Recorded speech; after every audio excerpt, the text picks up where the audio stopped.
1000 na marubani wastaafu, ilionekana kwenye vyombo vya habari. Afisa huyo ameliambia shirika la habari la Ufaransa AFP kwamba kwa kuungwa mkono kikamilifu na mkuu wa majeshi, kamanda wa jeshi la anga la Israel ameamua kuwa wanajeshi wote wa akiba waliotia saini barua hiyo hawataweza tena kuendelea kuhudumu katika jeshi hilo la Israel. Wakati huo huo, Palestina wapatao 23 wameuawa katika mashambulizi ya Israel yaliyolenga jengo moja la ghorofa katika ukanda wa Gaza. Vienna. Austria imeunga mkono mipango ya serikali mpya Ujerumani ya kuimarisha sera yake ya waomba hifadhi. Msemaji wa wizara ya mambo ya ndani ya Austria amesema kuwa Ujerumani inaanza kujiweka sawa na hatua kali za nchi hiyo. Pia amesema mapambano dhidi ya ulanguzi wa binadamu na matumizi mabaya ya mifumo ya kuomba hifadhi yanaweza kupata ufanisi kupitia juhudi za pamoja. Siku ya Jumatano, muungano wa vyama ndugu vya kihafidhina wa Christian Democratic Union CDU na Christian Social Union CSU ulifikia makubaliano na chama cha siasa za wastani za mrengo wa kushoto Social Democratic SPD yanayojumuisha kifungu tata kinachoruhusu kukataliwa kwa waomba hifadhi kwenye mipaka na katika maombi ya hifadhi kwa ushirikiano na mataifa jirani ya Ulaya. Akizungumzia kifungu hicho, msemaji huyo wa wizara ya mambo ya ndani ya Austria amesema wanaimani kwamba Ujerumani itatekeleza hatua hiyo katika mipaka ya ndani ya Umoja wa Ulaya kwa mujibu wa sheria. Juba. Vikosi vya anga vya Sudan Kusini vilidondosha silaha za moto mwezi uliopita na kuwaua takriban watu 60 wakiwemo watoto katika eneo lenye machafuko la kaskazini mashariki. Haya yamesemwa leo na shirika la kimataifa la kutetea haki za binadamu Human Rights Watch.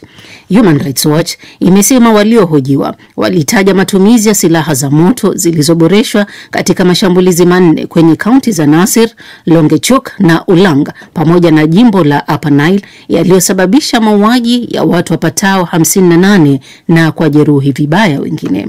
Kwa mujibu wa shirika hilo, matumizi ya serikali ya silaha hizo katika maeneo yenye idadi kubwa ya watu yanaweza kuwa uhalifu wa kivita.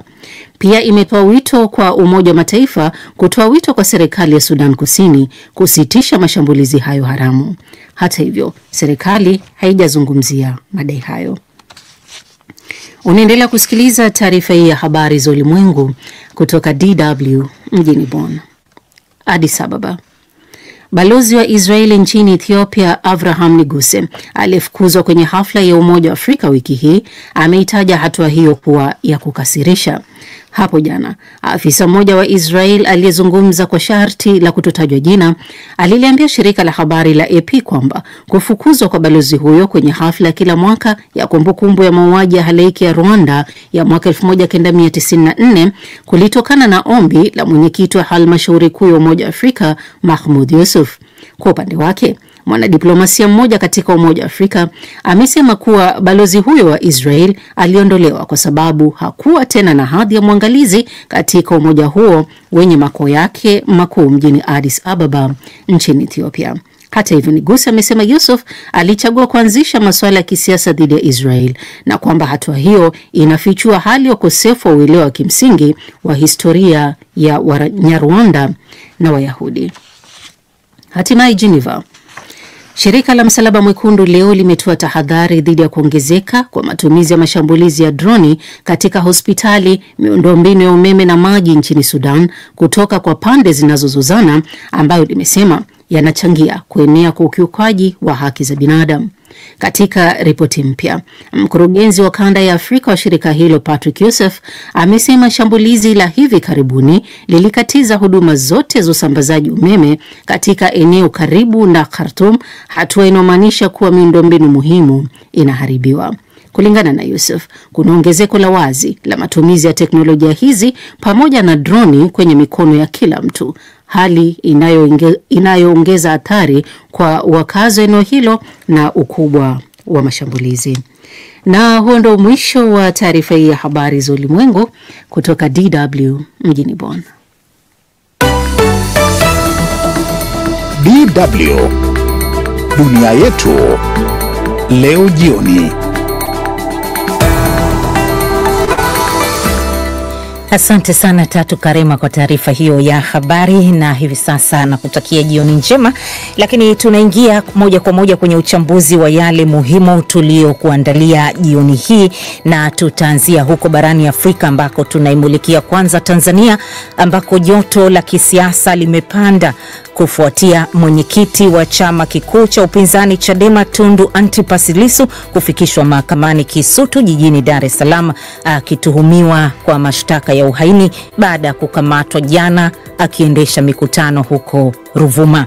Na tutakupeleka pia katika mgogoro wa mashariki mwa Jamhuri ya Kidemokrasia ya Kongo ambako DW imethibitisha kuendelea kwa mazungumzo yaliyoanza jana mjini Doha nchini Qatar.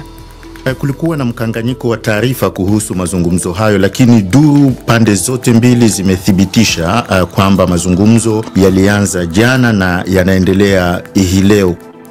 Na mkanganyiko huo ulitokana na mashirika mbalimbali yaliyoripoti tangu jana kwamba mazungumzo hayo yameahirishwa. Utasikia mengi kutoka hapa DW kuhusiana na hilo. Na huko Mashariki ya Kati, wa Palestina wapatao 23 wameuawa katika mashambulizi ya Israel kwenye ukanda wa Gaza.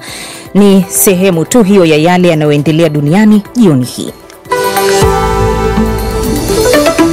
Na tunakuhakikishia kwamba hapa DW tunakuletea katika uchambuzi wa dunia yetu leo jioni hayo uliokwisha kuyasikia kwenye vidokezo na mengine mengi. Mimi ni Saumu Mwasimba kwa niaba ya wenzangu wote, basi andamana nasi hadi mwisho wa matangazo haya. Tunaanzia uchambuzi wetu nchini Tanzania ambako mwenyekiti wa chama kikuu cha upinzani nchini humo Chadema Tundu Lissu leo amefikishwa katika mahakama ya Kisutu jijini Dar es Salaam na kusomewa mashtaka ya uhaini, ikiwa ni saa chache baada ya kusafirishwa usiku kucha akitokea Mbinga mkoani Ruvuma ambako alikamatwa jana usiku. Mwandishi wetu Florence Majani kutoka Dar es Salaam ametuandalia mkusanyiko wa taarifa hii.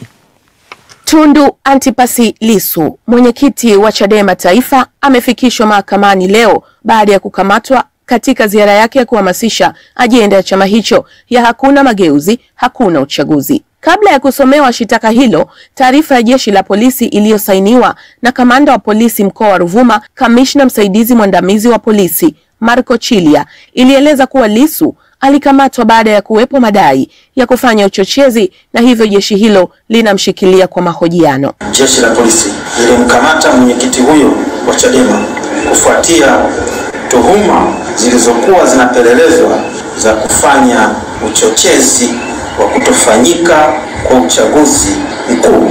Akizungumzia kukamatwa kwa Lissu na hatua zilizofikiwa kwa sasa, mkurugenzi wa sheria na haki za binadamu wa Chadema Gaston Garubindi amewahamasisha wanasheria nchini Tanzania kujitokeza kumtetea Lissu, kwani makosa yake anayodaiwa kuyafanya ya uhaini hayana dhamana. Tunawaomba mawakili wote kujitokeza, tuwasiliane nao, tufanye logistic kwa ajili ya kumtetea mheshimiwa mwenyekiti wa chama ambaye ana kesi hiyo ya uhaini kwa mujibu wa jeshi la polisi. Pamoja na kukamatwa kwa Lissu, kadhalika mkutano wa hadhara uliopangwa kufanyika leo wilayani Mbinga umezuiwa na jeshi la polisi, huku mkutano wa chama hicho na wanahabari uliopangwa kufanyika kadhalika ukizuiwa. Kabla ya jeshi la polisi kutoa taarifa hii, sakata la Lissu kukamatwa lilizua mjadala ndani ya bunge la Tanzania na nje ya bunge ambako wadau wamekuwa na maoni tofauti. Mbunge wa Nkasi Kaskazini kupitia Chadema Aidan Kenan alizungumza bungeni huku akilitaka jeshi la polisi litaje sababu za kukamatwa kwa Lissu. Pamoja na kuzuiwa kwa mikutano hiyo na kukamatwa kwa Lissu, kadhalika jeshi la polisi lilitumia mabomu ya machozi kuwaondoa wafuasi wa Chadema waliokuwa wamejikusanya katika eneo la Mforonyaki ambako mkutano wa Lissu ulipangwa kufanyika. Mchambuzi wa masuala ya siasa na mhadhiri wa Chuo Kikuu cha Dar es Salaam, Dr. Richard Mbunda, amesema inawezekana ara 4 za Rais wa Jamhuri ya Muungano wa Tanzania, Samia Suluhu Hassan, hazijaeleweka. Sasa unapoona kwamba matukio kama haya yanatokea ambapo nguvu kubwa ya polisi na mabomu yanapigwa, unagundua kwamba labda pengine watu hawajamuelewa Mheshimiwa Rais na falsafa yake ya kuendesha siasa kwa haki na kwa hoja na kuhakikisha kwamba kila mmoja anazingatiwa katika kutoa maoni yake. Muda mchache uliopita Chadema imetoa tamko lake kwa umma ikilishinikiza jeshi la polisi kumwachia Lissu na kuwataka wanasheria wote nchini kujitokeza kumtetea mwanasiasa huyo machachari. Florence Majani, DW, Dar es Salaam. Wewe unayetufuatilia wakati huu na unayetusikiliza, sijui una mtazamo gani kuhusiana na hilo linaloendelea huko nchini Tanzania? Tuandikie maoni yako na bila shaka tutayasoma kwenye matangazo yetu haya. Tuelekee kule Mashariki ya Kati kuitazama Gaza na hali iliyopo huko, ambako Wapalestina wapatao 23 wameuawa katika mashambulizi ya Israel yaliyoilenga jengo moja la ghorofa katika ukanda huo wa Gaza, wakati ambapo waziri wa mambo ya nje wa Israel amelaani tangazo la rais wa Ufaransa Emmanuel Macron kwamba nchi yake italitambua taifa la Palestina ifikapo mwezi Juni. Zainab Aziz na taarifa hii.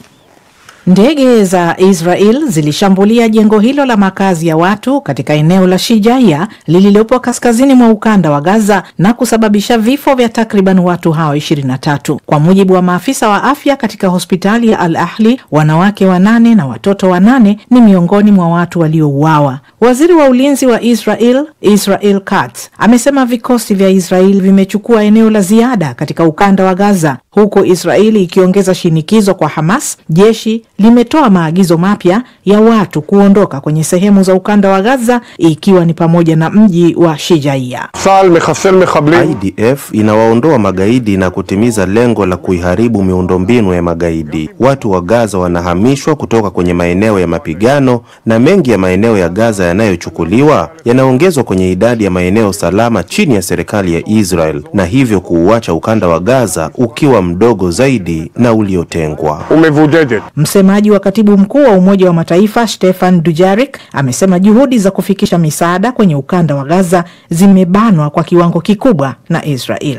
Huku hayo yakiendelea, waziri wa mambo ya nje wa Israel Gideon Saar amelilaani tamko la rais wa Ufaransa Emmanuel Macron aliyesema kwamba nchi yake inaweza kulitambua taifa la Palestina ifikapo mwezi Juni. Katz amesema hatua kama hiyo itakuwa ni kama kuupa tuzo ugaidi. Macron amesema Ufaransa inapaswa kupiga hatua kuelekea kulitambua taifa la Palestina katika miezi ijayo, wakati Ufaransa na Saudi Arabia zitakapoandaa mkutano wa kimataifa kuhusu utekelezaji wa suluhisho la kuundwa mataifa mawili ya Israel na Palestina. Takriban nchi 150 zinalitambua taifa la Palestina. Mnamo mwezi Mei mwaka uliopita, Ireland, Norway na Uhispania zilitangaza kuitambua Palestina, zikifuatiwa na Slovenia mwezi Juni. Ufaransa itakuwa taifa kubwa la Ulaya kulitambua taifa la Palestina, hatua ambayo Marekani, ingawa imekuwa ikipinga kwa muda mrefu, lakini wako baadhi ya wanasiasa wanaoiona kama ni hatua ya lazima itakayoweza kuleta utulivu katika eneo la Mashariki ya Kati. Na msikilizaji, tukurudishe tena kidogo huko Dar es Salaam, ambako taarifa zimetufikia hapa studio kuhusiana na kile kilichokuwa kinaendelea kuhusiana na mwenyekiti wa chama kikuu cha upinzani nchini humo ambaye tulidokezwa kwamba amefikishwa mahakamani Kisutu, lakini taarifa zinasema kesi yake imeahirishwa hadi Aprili 24, ni baada ya Pasaka. Kwa hiyo amerudishwa rumande.